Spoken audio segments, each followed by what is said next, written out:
Hello, my friends and fellow soul defenders. My name is Christy, and this is Soul Bruises, a podcast devoted to taking a closer look at spiritual abuse. Whether you're a new listener or returning, I want to welcome you to a podcast that is addressing spiritual abuse out loud. If you are new, while each episode can be listened to individually, you might find it helpful to explore past episodes for more context. Addressing and eradicating spiritual abuse is going to take a lot of consistent voices speaking up and refusing to tolerate or accept this abhorrent behavior in the name of God. The Soul Bruises podcast is my personal effort to be one of those voices. I hope you will consider joining me on this important journey. I understand the weightiness of this subject matter and realize that a podcast on this topic can be heavy and intense. Spiritual abuse is a challenging topic to discuss, let alone exposing and discussing it openly. However, staying silent is no longer an option for me. My conscience won't allow it. I acknowledge that this material might evoke some strong emotions and may elicit some traumatizing memories for some listeners. Because of this, I urge you to prioritize your mental health before you choose to listen. Know that you are not alone, and I'm here to support you. In previous Soul Bruises episodes, I began laying out a list of 12 behaviors and tactics that contribute to spiritual abuse. So far, we've covered deception, power, and control. In this episode, we will tackle the fourth behaviors and tactics: authority, spiritual authority, and distorted loyalty. Before I dive into this topic, some have asked me who my target audience for this podcast is.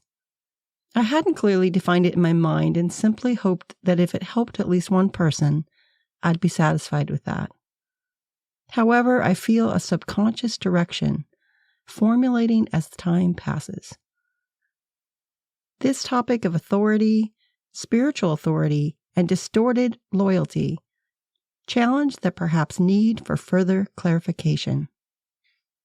Spiritual abuse often occurs in religious settings and uses religious languages, with the Bible tragically being used as the abuser's weapon of choice.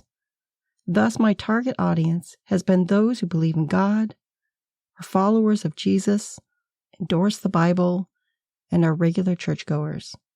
And while it seems I'm focusing mostly on pastors and spiritual leaders, the body of Christ is also accountable when harm is shown to others, especially in the name of the Lord. While spiritual abuse can happen in any denomination and in any environment, as a Christ follower, I am most familiar with that spiritual family. And because of this, many of my perspectives come from that viewpoint. I recognize that spiritual abuse does happen in other contexts, denominations, or spiritual environments. Yet because I'm most familiar with Christianity, many of my perspectives will be taken from that mindset. I would invite those from other denominations or spiritual environments to join me in speaking out against spiritual abuse or abuse of any kind, as you have a unique viewpoint of how it's showing up in your environment. This may explain why some of these episodes lean into Christianity more than others. I hope you can sift through the specific tactics and behaviors in determining how they might show up in your own environment. Exploring the matter of authority is tricky. Throughout my research on spiritual abuse, the terms power, control, and authority kept recurring. They appeared so frequently that I gave them the term spiritual abuse triad. The last strand of this triad is authority. Under that strand comes the term spiritual authority and distorted loyalty. As we are starting to process this from a spiritual abuse perspective, I will first define what the term authority and spiritual authority are, explain the similarities and differences, and then explain how they find their way into the spiritual abuse realm. While doing so, we will see how this opens up environments to create a distorted loyalty to these authorities. To do this, I need to warn those who have experienced trauma around the Bible. I will again be using a few passages from the scriptures. While I personally view the Bible as a source of truth, I acknowledge that some have misused it against you as a tool of abuse. If this trauma prevents you from listening any further, I completely understand and respect your decision to not continue listening. For those that do choose to listen, please understand that I am a traveler on this journey through life, and what I present is what I have learned so far. I am open to being challenged or questioned. Ultimately, my goal is to prevent the occurrence and recurrence of spiritual abuse in spiritual and secular settings. If my personal perspectives get in the way, ignore those and focus on the behaviors and tactics. My heart simply wants spiritual abuse to end. So let's start with some definitions. Authority is when one takes the power and right it has been given, often through delegation, to give orders, make decisions, and enforce obedience. Examples include parents, teachers, pastors, spiritual leaders, police officers, bosses, and politicians. As was discussed in the podcast on power and control, every single one of us exhibits a degree of power and control, from the smallest infant to the president of a country. Every single one of us has an influence on the world around us. Some just have more influence than others because of their authority. Those authority figures have been delegated to hold more power and influence. Sometimes these authority figures use their power for good, while others have used it to coerce, bully, or force those underneath them to act in the best interest of the authority figure. Often this affords the authority figure more power, control, and consequently more authority. German sociologist Max Weber defined authority like this, quote, "The legitimate power that enables individuals in positions of power to give commands and be obeyed." End quote. Taken to the extremes, authority can turn into authoritarianism, where the power is centralized at the top, giving that person unchecked power and often resulting in the inequality among those they govern. Even at the least extreme levels, authority is often hierarchical in nature. On the other hand, power and control differs from authority in that they are not hierarchical and can flow in any direction. Authority is given to a person who is in charge. In the case of work, a boss. In the case of home, a parent. And in the case of church, a pastor or spiritual leader. Authority, unlike power and control, often gains legitimacy from the delegation or position of their leadership. This top-down hierarchy, especially coupled with unchecked powers, can lead to significant damage if the authority becomes corrupted. This is particularly the case regarding spiritual authority and spiritual abuse. So, what is spiritual authority, and how does it differ from regular authority? American anthropologist, author, linguist, and evangelical Christian speaker Charles Kraft defined it this way, quote, "Spiritual authority is the God-given right to receive and use God's power that flows from the indwelling Holy Spirit." End quote. Spiritual authority refers to the legitimate power of influence that individuals or institutions hold within a religion or spiritual context. Or does it? In the context of religious organizations, positions of spiritual authority are often decided on, voted on, nominated, and persons are elevated to these positions by those in lower positions of authority.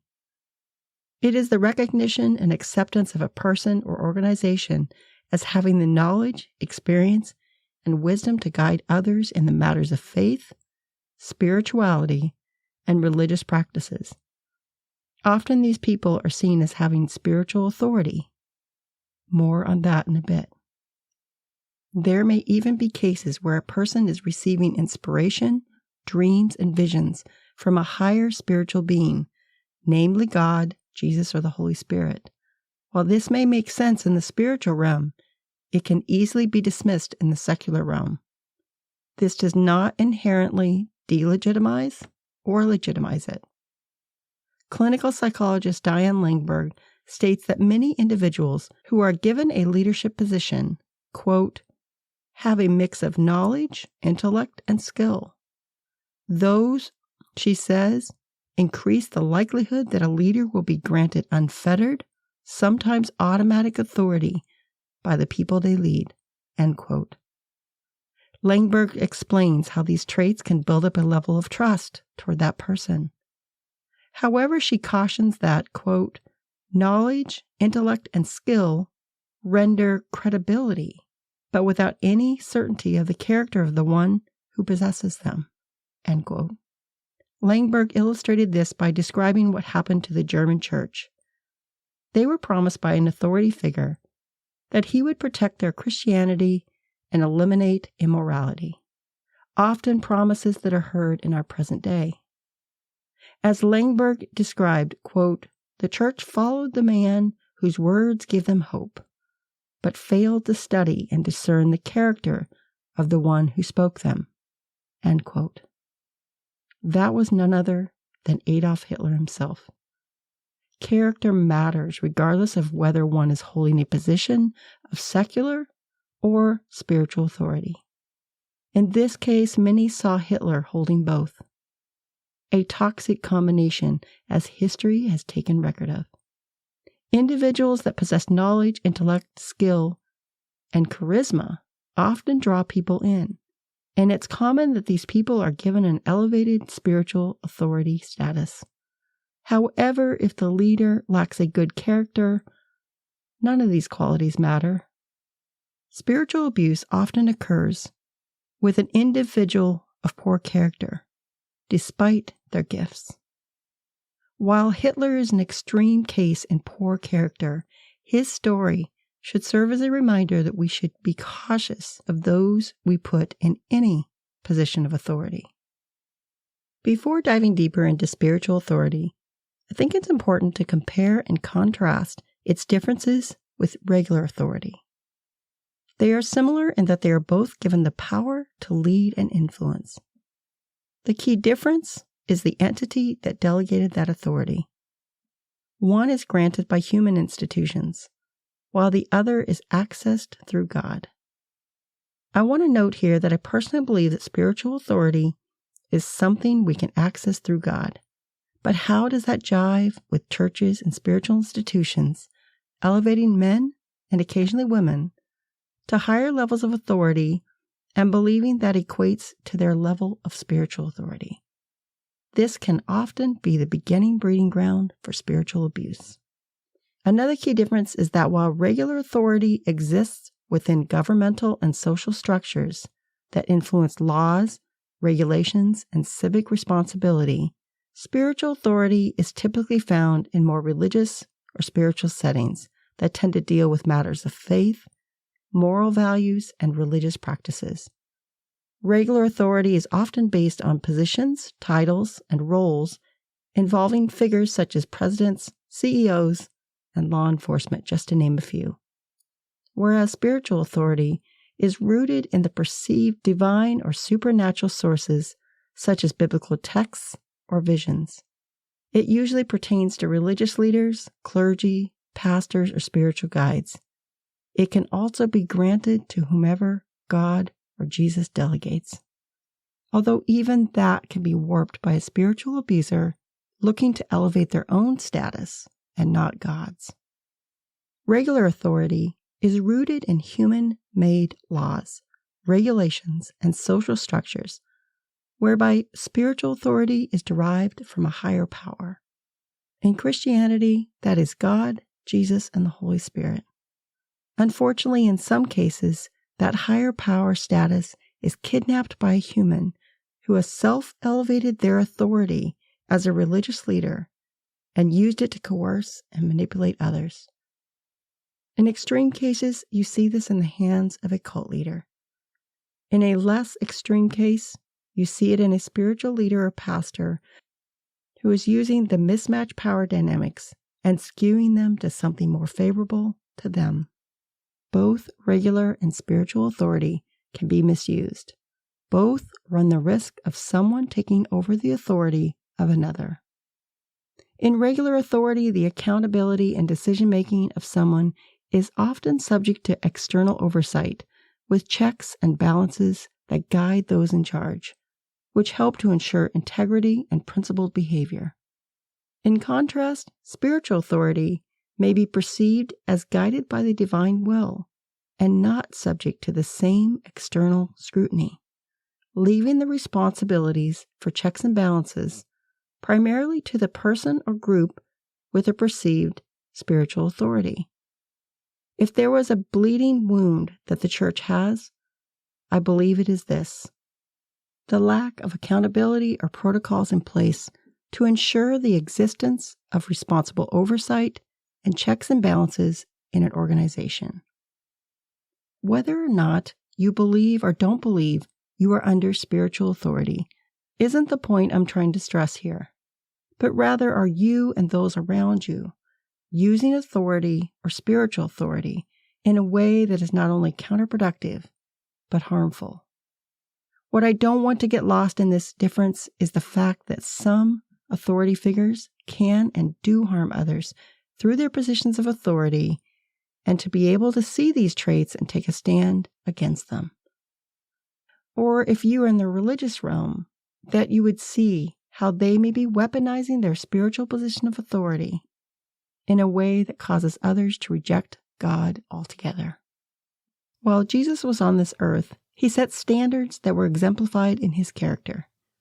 If a Christian who claims his name but misuses the spiritual authority accessed and ignores these principles, they need to be called out, at the very least by fellow Christ followers. Unfortunately, it's sad that often the first to confront them or call them out are those from outside the church organization. We can do better. We can have dynamic church services, numerous baptisms, and extensive evangelistic seminars. But if we are not repairing the boat of its holes before we go fishing for men, we are setting ourselves up to drown in our own lack of accountability and integrity.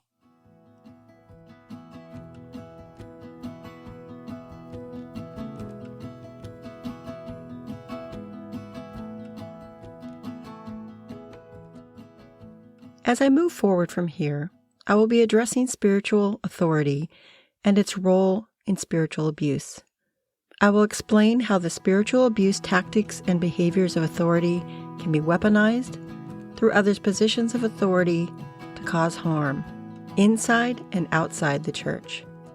First, I must ask, have you experienced the weaponization of spiritual authority against you?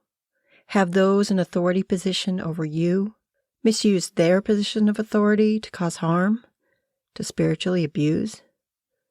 Has a spiritual leader used their position of authority to do harm to you or someone you love that affected your faith or has caused you to reject God altogether? Let's explore these questions together. In the mind of most Christian believers, ultimate authority is believed to belong to God, who willingly gave it to his Son Jesus. Submitting to God's authority is something many Christians freely choose to do, and is demonstrated through worship, obedience, and faith in God. As a Christian, I believe that God is the authority, and his laws and rules are designed to benefit everyone. I believe that God has authority over me, and has given me the access to his spiritual authority to do good and not harm, to love and not hate, and to follow truth, not lies. He provides the freedom to choose his leadership and offers guidance navigating life's challenges. In addition, other guidance systems, such as a spiritual leader or mentors, may be available and can play an active role in strengthening my faith. In her book, Redeeming Power, author and clinical psychologist Diane Langberg paraphrased Matthew 28:18-19 by saying to Christians, quote, Jesus holds all authority.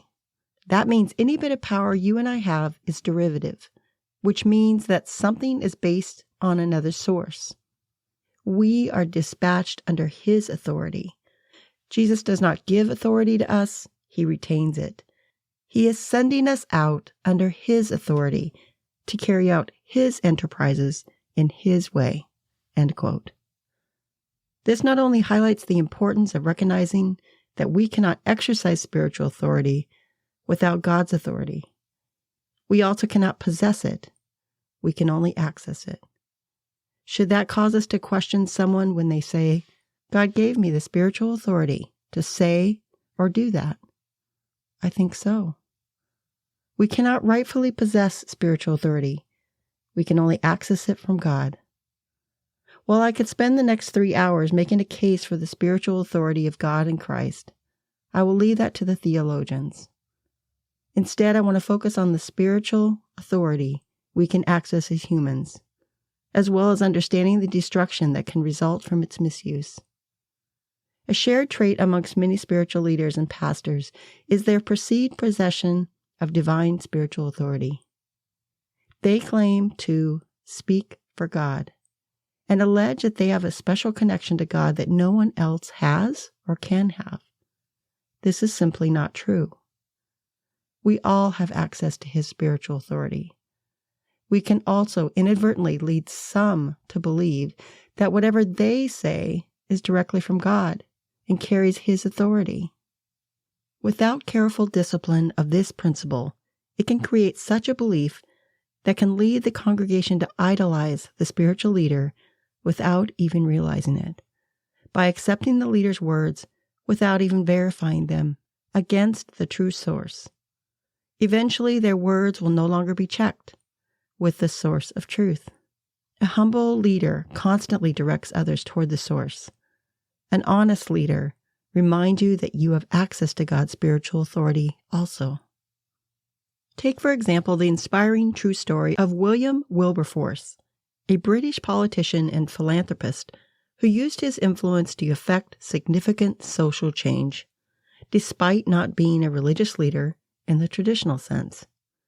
Wilberforce was a member of the British Parliament in the late 18th and early 19th century, and is best known for his pivotal role in the movement to abolish the transatlantic slave trade. His motivation was deeply influenced by his Christian faith and the sense of moral responsibility that came with it. Although he was not a cleric or pastor, Wilberforce believed that his Christian values called him to fight against the injustice of slavery. He drew on the moral teachings of Christianity and his belief in the inherent dignity of every human being, and advocated ferociously and tirelessly for the abolition of the slave trade. His efforts were driven by what he saw as a divine mandate to challenge and change the status quo. William Wilberforce's crusade involved persistent lobbying, speeches, and strategic alliances with other abolitionists. His efforts resulted in the passage of the Abolition of the Slave Trade Act in 1807, and later the Slavery Abolition Act in 1833, which ended slavery in the British Empire. His story is a powerful example of how a deeply held moral and spiritual conviction can lead someone to use their position and influence to make a profound difference in the world. It's a vivid reminder that we have that same access to the same spiritual authority to make a difference in the lives of our fellow humanity, just as Wilberforce did. The flip side of that is what Pope Gregory the Great spoke about when he said, quote, "No one does more harm in the church than he who has the title or rank of holiness and acts perversely." Let me repeat that. No one does more harm in the church than he who has the title or rank of holiness and acts perversely. End quote. As we study the responsibility of those who have spiritual authority and commit perverse acts of spiritual abuse or worse, we will see that even though the term spiritual abuse was developed in the 1990s, a pope from the 500s had already acknowledged a truth that many of us are reluctant to accept. spiritual abuse existed back then and is still present today, and that those who are perceived to hold spiritual authority bear a significant responsibility to avoid committing spiritual or any other forms of abuse. The reality is that because we all have access to spiritual authority, we all bear responsibility to avoid committing acts of abuse, spiritual or otherwise. It's not just the pastors and spiritual leaders who need to be held accountable. Every one of us must be careful how we exercise the spiritual authority accessed from God. This realization was my personal turning point. I knew that even if I wasn't misusing my spiritual authority or causing harm to others, I still held responsibility as a member of the family of God to speak out against this misuse of spiritual authority. Often those most affected have given their abusive spiritual leader the credibility and authority they believe he or she deserves, taking him or her at face value. They see a person that embodies the character of God, who espouses many great gifts, yet behind their deceptive mask, they harbor an inflated ego and an intent to control and coerce others. This behavior makes them dangerous. In the context of authority, when this abusive spiritual leader is perceived to have the spiritual authority and representing God, yet possesses those harmful characteristics, their leadership will inevitably create opportunities for spiritual abuse. One of the most significant abuses will be the accusation that anyone who refuses to listen to or follow this leader is rebelling against God himself. This is truly heartbreaking because if the leader feels they speak for God, are they equating their words with God? Some would have you believe that what they say is what God says. Can you feel the gravity of the authority a spiritual leader can have if they believe they hold this esteemed position of authority? What they say is what they say God says. I dare say this behavior violates the first 3 of the 10 Commandments. Accessing the spiritual authority of God requires an immense amount of humility. Without this humility, a dangerous precedent can be set, and spiritual abuse will no doubt be a constant visitor to that organization. American writer and monk Thomas Merton wrote about such individuals when he said, quote, "It is a terrible thing when such a one gets the idea he is a prophet or a messenger of God, or a man with a mission to reform the world. He is capable of destroying religion and making the name of God odious to men." End quote. Healthy spiritual authority respects the autonomy of the free will of the individuals, encourages personal growth and exploration, promotes compassion and understanding, and upholds the dignity and rights of all members. It's rooted in wisdom, discernment, humility, servanthood, integrity, and accountability. Responsible spiritual leaders strive to empower individuals and help them develop their own spiritual discernment and connection with the divine, not create a dynamic where their dependency on that spiritual authority figure is mandatory for that spiritual connection with God or the church. Ultimately, the key is for spiritual authority to be exercised in a manner that promotes the well-being and spiritual growth of individuals without crossing into abusive or manipulative behaviors. In the hands of a person with spiritual authority, there is a potential for great good or significant harm, depending on the individual's heart and actions. Healthy spiritual authority involves building trust and credibility, establishing direction and order, and confronting error and heresy. In contrast, the abuse of spiritual authority involves deception and lying, which breaks down the trust and credibility. It creates chaos that disrupts the direction and elevates the leader instead of directing their followers to the source of all authority. Henry J. M. Nouwen states that, quote, "The compassionate life is the life in which we believe that strength is hidden in weakness, and that true community is a fellowship of the weak. We have to trust that the risk of loving others is worth taking." End quote.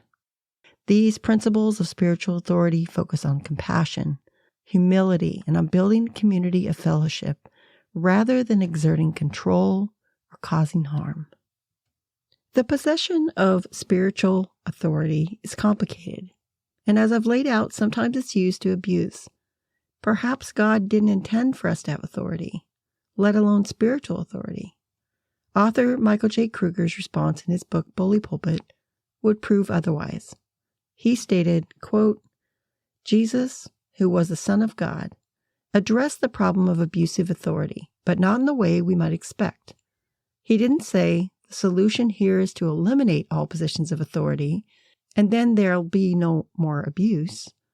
No, Jesus called for a radical recalibration around how authority is wielded. If a person wants to be first or to be great, they don't climb the ladders of power to the best seats, nor do they call down fire from heaven on the dissenters. Instead, they must become a servant and a slave. It is a life of death. It is not a life of power and position, but one of humility and sacrifice. We want to reign on a throne, but Jesus asked us to serve on a cross." End quote. We too can be servants and access spiritual authority just as Jesus demonstrated when he came down to this earth as a humble servant. His authority was God-given, yet his mission was to serve mankind. He got down on his hands and knees to wash the dirty feet of his disciples, mingled with the marginalized, and led around a motley crew of misfits known as his 12 disciples, allowing himself to die on a cross even though he had the power and authority to prevent it, might seem passive.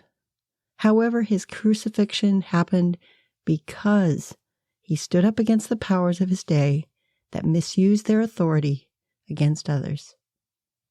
The spiritual leaders of that day felt threatened by his spiritual authority to perform miracles and garner a whole multitude of followers.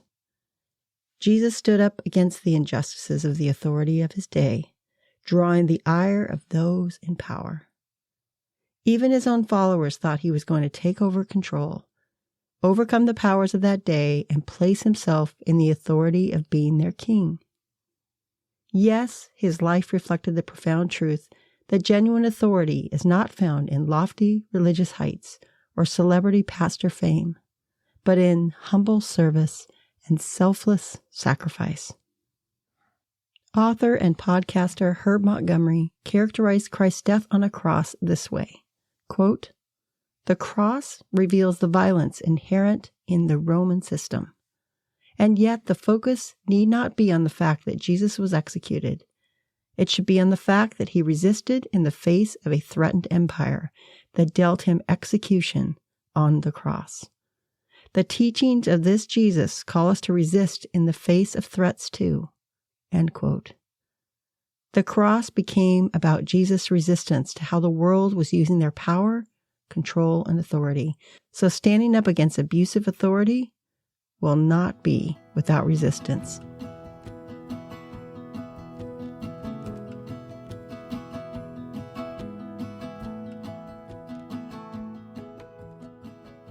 So what if you have a spiritual leader who says they want to serve, but you find out the one they most like serving is themselves?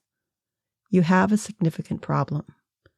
They will be primarily focused on what they need, how they look, how they sound, how much do they do for the church, how large is their congregation, how many people they baptized, how much do they know, what organizational status have they risen to.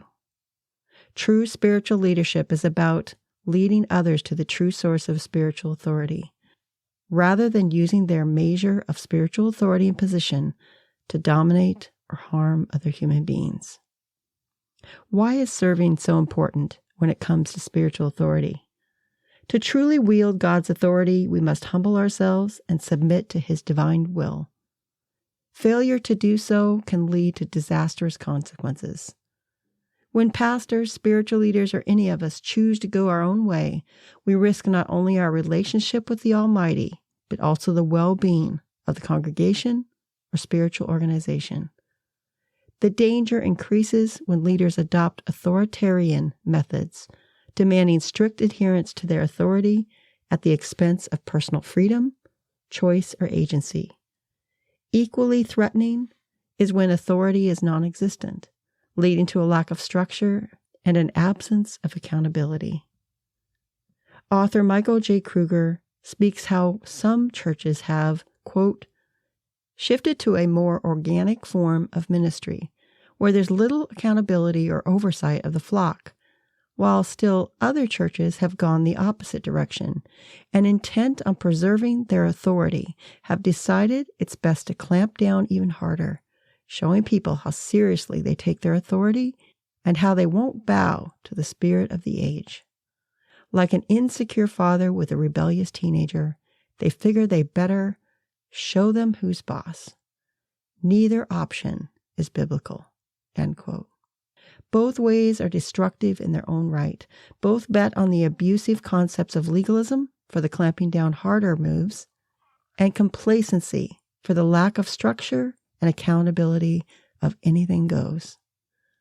All too many churches have gone down either of these paths, led by a spiritual leader that uses their authority as a hammer, or conversely, a leader who uses their position of authority that sends messages that truth doesn't matter. We live in a broken world, making it nearly impossible to navigate spiritual authority without wrestling with our human tendencies to misuse it. This struggle often results in using spiritual authority to exert control over others rather than to uplift and support them. It's important to recognize that our spiritual authority status isn't based simply on the fact that we hold a special position, rank, or title. Authors Johnson and Van Vonderen articulated in their book The Subtle Power of Spiritual Abuse that, quote, though people may honor us with a position of leadership, we do not have authority in God's eyes simply because we are named the pastor, the elder, or the chairman. We are going to have to speak the truth to have authority. We are going to have to be sensitive to the Spirit to have authority. We are going to have to be wise and seek to know and say what God says clearly and accurately. End quote. Could we also say that truth is the spiritual authority, not the person or the denomination? Johnson and Van Vonderen in their book pose this question by asking, quote, is it possible for one person, group of leaders, to comprehend all that's in God's Word? Not likely. God's living Word is demonstrated through all who are seeking Him, regardless of rank. End quote. Essentially, truth is the spiritual authority. Why is this statement so crucial to spiritual authority? We can get in serious trouble when we go by what we feel is the truth. Simply stating something is truth because we want it to be, or because something benefits us personally regarding the truth, can lead to harming others, especially when it's done in the name of truth. Many abuses have been committed in the name of truth. This should not surprise us, as the original deceptor of truth, the devil, used the same blueprint. Those misusing their spiritual authority to pervert the truth about God have been following this same pattern ever since. In contrast, Adam and Eve were deceived into stepping away from the authority they had access to by believing the devil's deception and lies. The devil was grasping for God's authority, then and has been ever since. He has continued to convince countless human beings that we will and can never access God's spiritual authority. All the while, another group of individuals he convinces to not only want to possess God's authority and spiritual authority, but use it to control others. He especially targets pastors and spiritual leaders of any kind, understanding that if he can sway the shepherds, he can potentially sway the flock. By manipulating leaders of influence and guidance, he can extend his influence over the entire congregation. In doing this, he convinces some pastors and spiritual leaders that they can possess and manipulate God's power for their own glory. This sets the stage for countless abuses against individuals within a church community and ultimately amongst the entire body of believers. True spiritual authority doesn't lead to spiritual abuse, but false spiritual authority can and often does. What does false spiritual authority look like? When a spiritual leader adopts the mindset of, this is how we do things, or this is how it's supposed to be done, and equates and substitutes this with, thus saith the Lord. In doing this, they are imposing their desires on potentially something sacred that Jesus had in store instead. Dr. Adam Denny, pastor of the North Run Baptist Church, expressed in his sermon on spiritual authority by saying, quote, any church, denomination, or believer who falls for that snare sets themselves up for spiritual apostasy and may already be engaging in gross idolatry as they equate tradition with God, preferences over God's priority, comfort over commandments, and tradition over biblical conviction. End quote. Access to spiritual authority is a humble honor. To allow our egos, our elevated positions in the church, or our selfish natures to take root and rule, we are treading on dangerous ground of poisoning that authority. It truly becomes a counterfeit or false authority at that point. The perception that someone with status, intelligence, prestige, and charisma, and title of a pastor or spiritual leader, that they have authority to speak for God is all too common. When someone claims to speak for God or that God is speaking through them, they are asserting spiritual authority. This authority can be used to guide and influence in a constructive way. It can also be used to manipulate or abuse. If God is truly speaking through them, truth will prevail, and there will be no sign of abuse or harm. Sometimes pastors must take a stand on what they believe is truth, even if it opposes a fellow church member. In doing so, ideally, both the pastor and member will take the opportunity to sit down and humbly search together for the truth. A pastor or spiritual leader is someone we often look to for the truth. Yet everyone has the option of seeking after truth. Truth is not exclusive to pastors, elders, or spiritual leaders. Messengers of truth have come in all different ways, some through even the voice of a child. A personal side note. I know that discussions about truth outside of Christianity, or for those both anti or with no religion, may seem relative. And postmodernism has certainly driven that mindset. However, I firmly believe that truth is truth, whether you believe it or not, whether you like it or not, whether it fits your views or not. Truth is not relative. It is true regardless of whether it differs from our personal opinions. Simply put, truth is an absolute reality. I have personally said what I believe the truth is. While others may think it's something different, I'm a firm believer that truth does not move. We continue to move. I am continually convinced that I have a responsibility to actively seek after it.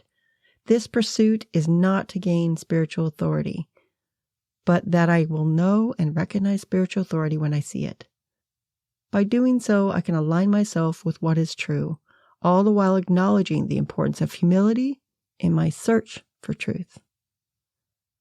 In author Ken Blue's book, Healing Spiritual Abuse, he wrote, quote, spiritual abuse happens when a leader with spiritual authority uses that authority to coerce, control, or exploit a follower, thus causing spiritual wounds, end quote. Those with spiritual authority who use their status as a way of belittling others and demanding great honor for themselves have ended up in spiritual abuse territory. It's important to address these abusive behaviors to create a healthy and nurturing spiritual environment. In Michael Kruger's book, The Bully Pulpit, he wrote that, quote, unfortunately, some churches miss these repeated biblical warnings. They may be so intent on defending the legitimacy of their authority that they devote little time to exploring possible abuses, end quote. They are so focused on power and control, authority of their position to give time, energy, or credence to the abuses that the dark characteristics of these tactics create. Take, for instance, this scenario captured in Diane Langberg's book, Redeeming Power. Quote, "The power of a pastor is intensified by the fact that many see a minister as speaking for God. Indeed, a pastor may tell people that they are doing exactly that. So when a male pastor says to a woman, 'God says you should go home to the man who is battering you and love him better,' she says, 'Okay.' The woman assumes the pastor speaks truth because of his theological knowledge and because he is the mouthpiece of God." End quote. One woman got the same reaction from her spiritual leaders, and instead of following their instruction, she went to the secular authority for help. Over 20 years ago, a church under the authority of John MacArthur, a prominent minister in the evangelical world, faced a painfully shocking situation. Eileen Gray, a mother and a wife of a Bible and music teacher at the church-affiliated school, went to the elders of the church asking for help in her abusive marriage. Her husband, according to her, had been physically and mentally abusing her and their children. She later discovered he was sexually abusing them also. Instead of turning to the governmental authorities, Eileen chose to go to those she saw as possessing spiritual authority. However, the response they gave her was that she was to submit to him more. She was told to submit to him more. She went instead to the governmental authorities and got a restraining order against her husband. When he was eventually arrested for the criminal abuses against his family, the church supported him and continued to speak ill will of her. Eileen's husband was convicted of aggravated child molestation, corporal injury to a child, and child abuse. He is presently serving a prison sentence of 21 years to life. Regardless of her church's failure to acknowledge and address the abuse fully, and their unconscionable excommunication of her and her children from the church, she went on to fulfill a bigger mission. After being excommunicated, she moved away with her children. She became a chaplain, serving inmates and fellow law enforcement. She now teaches Bible studies in jail, runs a 24-hour hotline out of her home, and is involved in rehabilitation programs and mentors women charged with drug crimes, assault, murder, and other charges. She is affectionately called the Mother of the Jail. While her church's spiritual leaders did not recognize or acknowledge the abuse that was happening to her or her children, thankfully, Eileen found support and justice in the governmental authorities that held her husband accountable for these crimes. Her story begs the question of why does the outside systems seem to take care of abusive matters more readily than the inside church systems?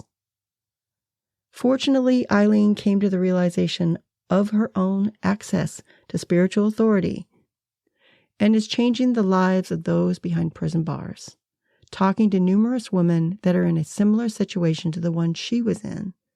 The husband who has acknowledged his crimes and is repentant is now holding Bible studies behind the bars where he resides. While I can easily look at him and be skeptical, restoration is possible for everyone, even the worst of criminal.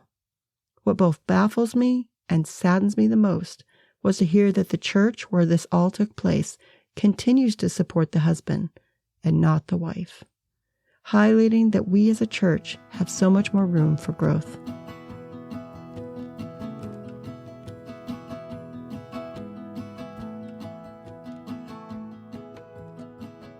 In the past couple years, Amazon Prime put out a documentary called Shiny Happy People that introduced many of the teachings of Bill Gothard and the organization of Institute of Basic Life Principles, IBLP for short.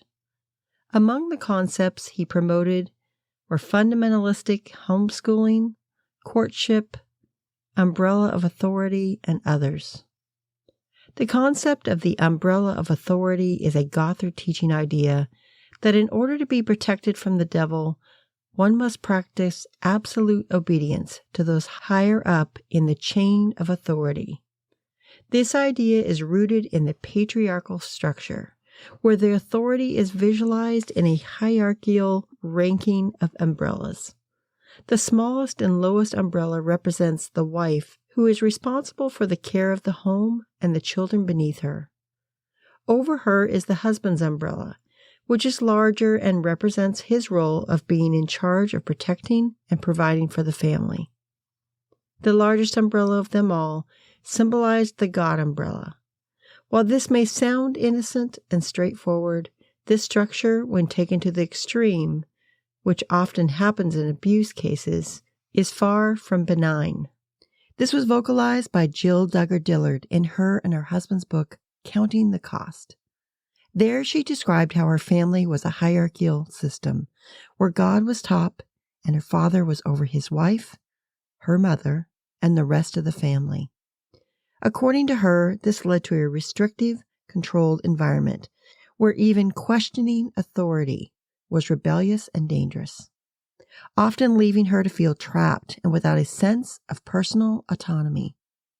She talked about how the concepts of the umbrella of authority was used to justify strict rules and expectations. Her younger sister, Ginger Duggar Vallow, wrote in her 2023 memoir, Becoming Free Indeed, about the umbrella of authority and shared how it shaped her upbringing. She stated that under the umbrella of authority, you as a female are not only under the authority of your father, but later when you're married, that job is now your husband's. Deterring from this was believed to cause the individual spiritual and even physical harm. This level of authority controlled her decisions, beliefs, and behaviors by causing an environment of fear and compliance, where questioning was an act of rebellion. She described how this led to a lack of personal autonomy and internal feelings of guilt and anxiety if she ventured away from this umbrella of authority. In a process she coined as disentangling, she attempted to separate her personal belief from the rigid and often extreme beliefs she was raised within the Institute of Basic Life Principles. In so doing, this led her to a different understanding of God that allowed for personal freedom and individual responsibility. Why do I bring up Gothard's teachings regarding the umbrella of authority here? Because this teaching, though it started in Baptist circles, has permeated its way into other denominations as well. Let's examine it a bit further. Gothard's teachings state that in order to be protected from the devil, one must have absolute obedience to those above them in the chain of authority. I want to break down 3 issues within that statement that I personally consider red flags regarding Gothard's teachings on authority. First, the phrase, to be protected from the devil. For those familiar with Christian teachings, we know that there is no surefire way to be protected fully from the devil by absolute obedience. Jesus exhibited perfect obedience, yet God didn't even keep the devil away from his son Jesus. Why would I think I had any chance? Secondly, absolute obedience is almost laughable if I didn't believe Gothard genuinely advocated for this. This concept is simply not possible. Absolute obedience is both rigid and black and white, where there is no room for human error. Again, from a Christian perspective, Jesus embodied perfect absolute obedience, which is why his name is synonymous with truth. John 14:6. Such perfect obedience is unattainable from a human perspective in this broken world. All have sinned and fall short of the glory of God. Romans 3:23. Absolute obedience is not possible.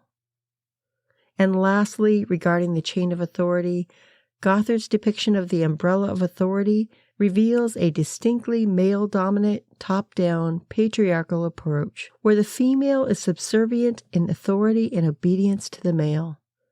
As a Christian female, I am only personally comfortable having God or Jesus as my authority.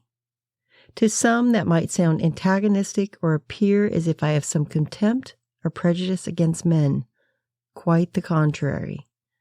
I can both respect men and authority, but give allegiance to God and Jesus as the sole authority and spiritual authority in my life.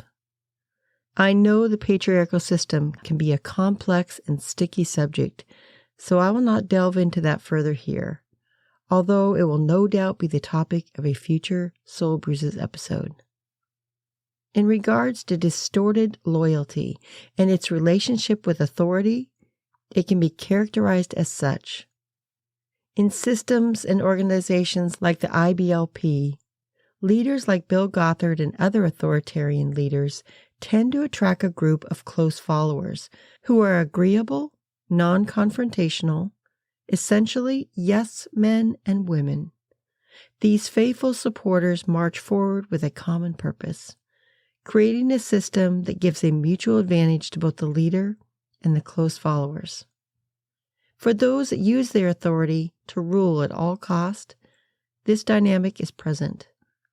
As a leader gets validation and support and the close followers receive the power that being close to the leader provides, many followers will do whatever it takes to retain that power, even if it means protecting the leader, even if it means keeping that person in a position of authority, and even when they have committed objective, patterned, spiritual abuse toward their followers. What of the other followers? Those who make up the remaining part of the system of an organization. Many would say that these individuals carry little authority or influence in the organization. However, I dare say that these individuals carry significant impact in transforming the system. Leaders are put in place and kept there by delegation, so the responsibility extends to those who enable or support the leader if they are spiritually abusive. All too often, these followers either support the system because of their devotion and loyalty to the leader and organization, or have no desire to rock the boat, relinquishing their agency in favor of placating, enabling, or obeying the leader. This passive acceptance makes them easy targets to be manipulated and abused, while others walk away from the organization, never to return. Others remain trapped by this cycling of enabling. When an organization or system misuses spiritual authority, they create an environment where the abuse of that spiritual authority dominates, and no one stands up against the abusive leadership for fear of being ostracized or shunned. This creates a compliance amongst the members to stay in the good graces of the spiritual leader. In turn, this creates a distortion of loyalty toward their leader. Spiritual abusers who create this environment of distorted loyalty to their self-appointed spiritual authority may demand absolute allegiance. Bill Gothard did this in his teachings, and there are many others. They remove their critics to enhance the possibility of allegiance and decrease the possibility of being challenged. Where the only acceptable path for followers is obedience to their spiritual leaders. I believe when they use their spiritual leadership position for this, they are corrupting any bit of spiritual authority they may have accessed from God. God is not anti-authority, but He is anti-abuse. Abuse is in direct contrast to God's character. Therefore, actions committed by someone who claims spiritual authority yet commits abuse, their spiritual authority is hollow and self-serving, and they become a great danger to their followers and those around them. Often this danger is characterized in the form of followers doubting their own perceptions or becoming emotionally and mentally paralyzed as they struggle on how to respond. Followers who fall victim to this kind of spiritual abuse doubt themselves because how would a spiritual leader who loves Christ and His church supposedly want to do anything to harm or control anyone? Because we don't recognize or acknowledge this is spiritual abuse, this behavior is underreported for fear of getting it wrong, raising a problem, or hurting the reputation of the abuser. Organizations who abuse spiritual authority are difficult to identify, let alone expose. Often the abuse can involve more than one leader because of this manipulated allegiance to the top leader. Many times lower-level leaders have become minions to the abusive leader that is abusing them without them even knowing it. This leads many of the abusive acts to be committed at the behest of the spiritual leader by the minions. All the while, the spiritual leader's hands remain clean, which makes confronting the abuse difficult because of the amount of minions one has to go through to identify the main instigator of the abuse. Unfortunately, these yes men and women often pledge their allegiance to the perpetrator rather than to the victim, often leaving support for the victims unlikely. If a follower were to challenge the status quo, they could be seen as disloyal or rebellious. So breaking from the pack will involve a high level of courage and moxie. Due to this lack of support from the system, a victim may find it quite difficult to find others who will acknowledge the abuse, listen to their stories, analyzing them for evidence of spiritual abuse, and treating their voices with the same equitable treatment given to the abusive leader. Much attention is placed on the spiritual abuser with self-proclaimed spiritual authority, yet those who stay silent or enable these behaviors contribute significantly to the harm. When I began this project to expose spiritual abuse, I nearly talked myself out of it. Honestly, I've struggled with imposter syndrome throughout. I'm neither a spiritual leader nor have I experienced significant spiritual abuse, leaving me in the category of either a follower or a messenger. I once was a silent follower. Now I have chosen to be a messenger. Remaining silent would mean defaulting to a passive role I no longer am interested in taking. I'm hoping there are others that feel the same way. In Diane Langberg's book, Redeeming Power, she writes, quote, "Vulnerable humans need protection in every human system. There is no system so godly that this is not true." She adds this, "No system that carries oppression, silencing, dehumanizing, violence, abuse, and the corruption within is healthy, no matter how godly the goals of that system may be. Tolerance of such things out of fear, disbelief, or self-deception will not protect the system from the disease that will kill it if left untreated." End quote. We must not leave it untreated. We can do better. An important factor to remember is located in Rebecca Davis's book, Untwisting the Scriptures 2, Patriarchy and Authority. In it she writes, quote, "We who trust in the Lord Jesus Christ serve under Him who has all authority. He has delegated certain authority to each of us who trust in Him, but it's not over people." End quote.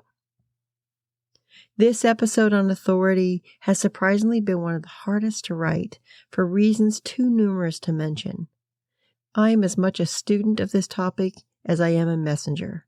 I have no interest in religious authoritarianism of any kind. The Bible doesn't address abusive authority by eliminating authority altogether. So because of this, I believe that Christ's followers can use spiritual authority in an honorable, humble, and responsible way. Spiritual authority can lead to spiritual abuse, and not because of the authority itself being bad, but because of the character of the person with that authority. Christ's kingdom is based on an upside-down principle compared to that of the secular world, and unfortunately in some religious and spiritual worlds also. The secular world may not know this upside-down concept, but those of us in Christianity, we know better. Jesus showed this principle by the way He served His followers. Despite being given complete authority, he chose to serve and encourage those around him. Just like he came down from heaven to fulfill his mission, we must come down also in our own ways. Not by taking ourselves out of levels of earthly authority, but by transforming those positions into higher opportunities of service for others. In the Bible's book of Mark, chapter 10, verse 45, it reads, quote, Jesus, the Son of God, did not come to be served, but to serve, end quote. In author, educator, and spiritual leader Nicole Parker's paper entitled Seeking the Lowest Place, she wrote, quote, God's goodness, his character, is the opposite of self-exaltation. It is this character, the seeking of the lowest place, as Jesus modeled from the manger to the cross, that he desires us to reflect in contrast with the character of Satan.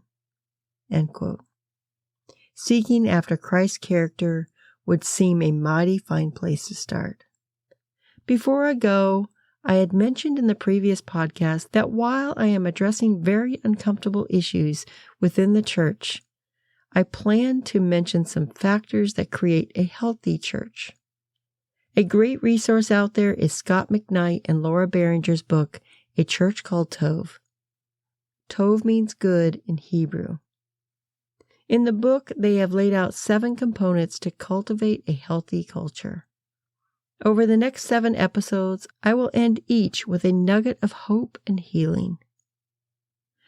Tov churches nurture empathy. What is empathy?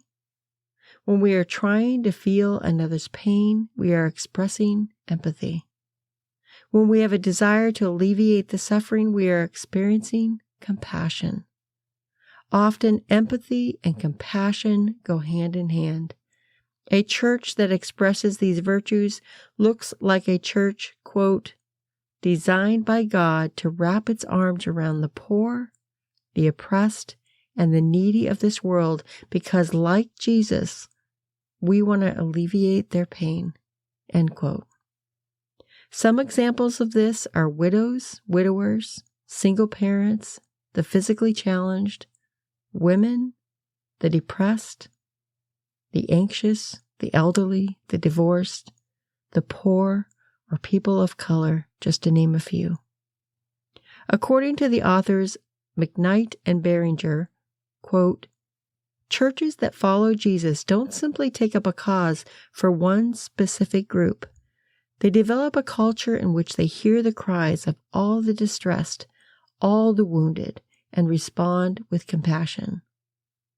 They added Tov churches will develop an empathy radar with an instinctive bias toward acts of grace, peace, mercy, and goodness for everyone, end quote.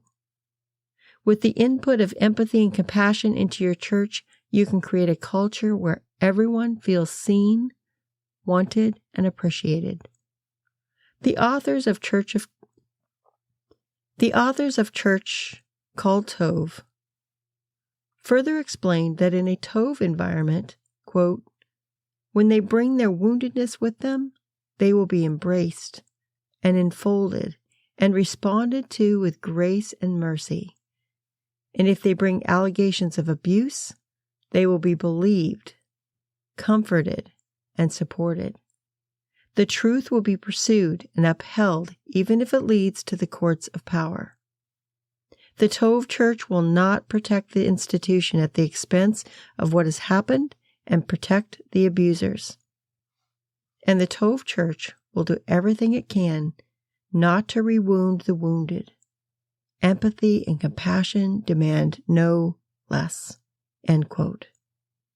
The implementation of empathy and compassion are crucial to creating a healthy church culture.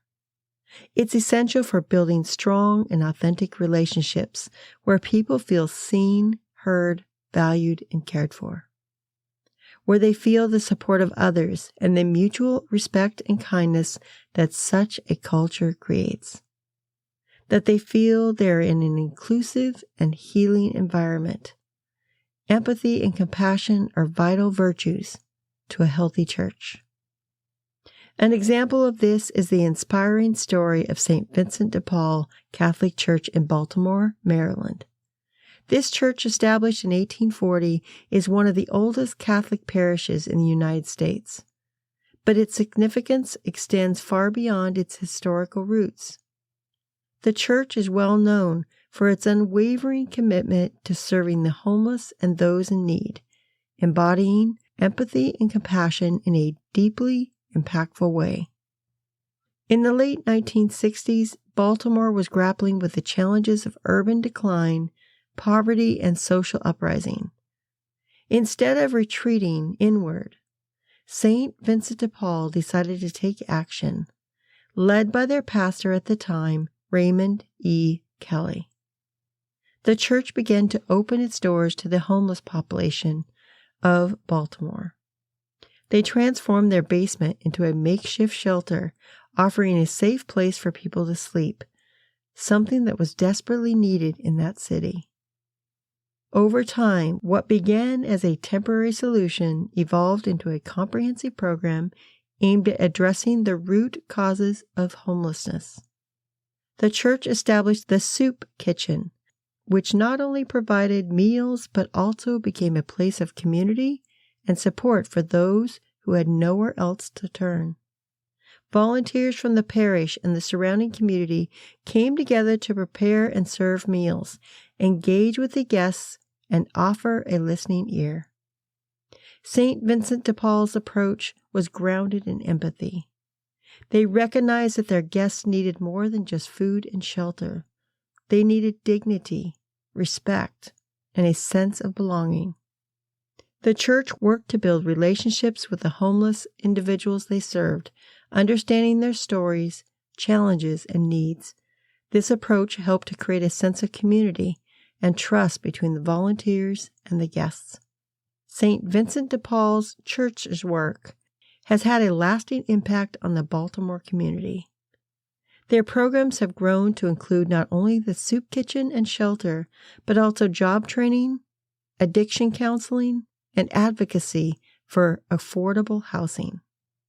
They have shown that by implementing empathy and compassion, a church can be a powerful force for positive change, helping to lift people out of poverty and rebuild lives with dignity and hope.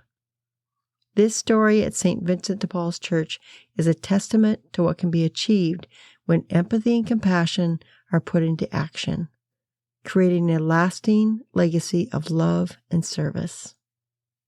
As I close on this topic of authority, I welcome any and all feedback.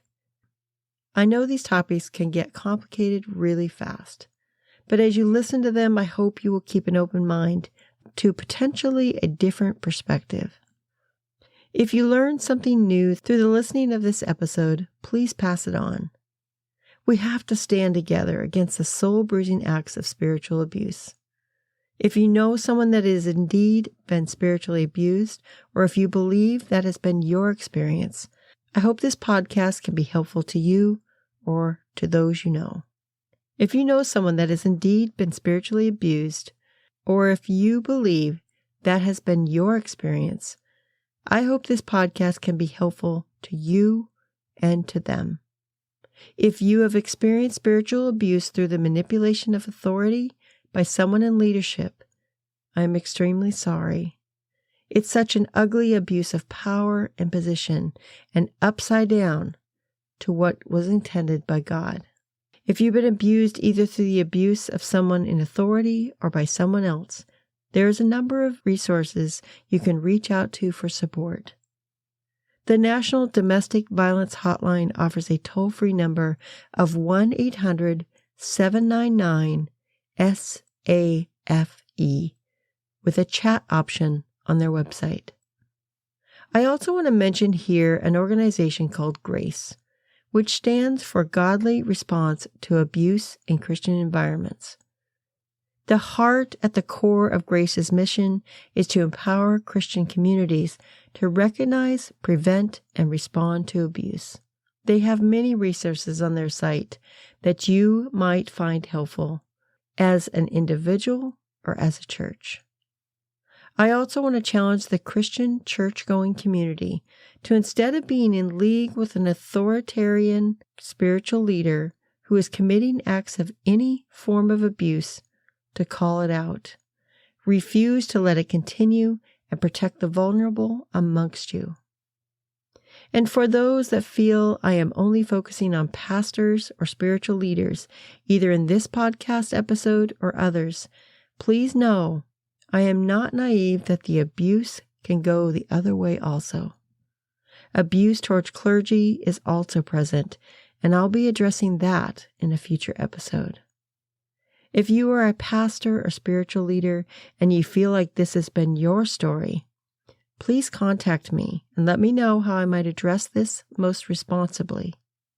Please reach out to me through email, soulbruises@gmail.com, or through Instagram at soulbruises2023 to help me understand things from your perspective.